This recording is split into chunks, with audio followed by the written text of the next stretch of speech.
ভরপুর কচু শাকের একটা রেসিপি নিয়ে চলে আসলাম। আজকে একটা ছবি আপলোড করেছিলাম, যেই ছবিতে আমার কচু গাছের সাথে দেওয়া ছিল। সেই কচু গাছের ইয়েটা দেখে আমার একটা আপু বলতেছে, আপু আমি কচু শাক অনেক পছন্দ করি কিন্তু রান্না করতে পারি না।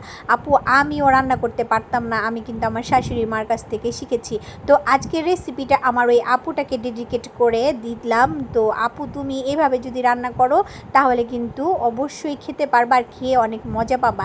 আমার কালকে থেকে ইচ্ছে করতেছিল কচু শাক খাওয়ার জন্য, কারণ হচ্ছে কচু শাক তো যেখানকার সেখানকার কচু শাক খাওয়া যাবে না।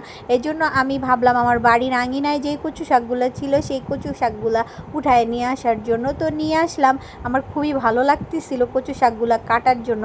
এমনিতেই আমি আবার কচু শাক কাটলে আমার চুলকানি হয় একটুখানি, কিন্তু আজকে দেখো আমি কিভাবে মনের আনন্দে আমি কচু শাকগুলো কিন্তু নিয়ে আইসা সুন্দর করে বেছে টেছে পরিষ্কার করে ছোট ছোট করে কেটে নিতেছি।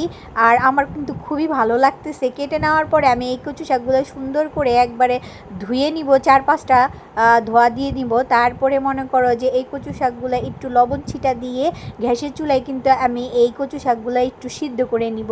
সিদ্ধ করে নিয়ে তারপরে তোমরা একটা কোনো কিছু দিয়ে, যেটা দিয়ে আলু ভর্তা করে সেই ইয়েটা দিয়ে একটু মতে মতে নিবা, আলু মতো করে এই যে একবারে কচু শাকগুলো মতে মতে নিবা।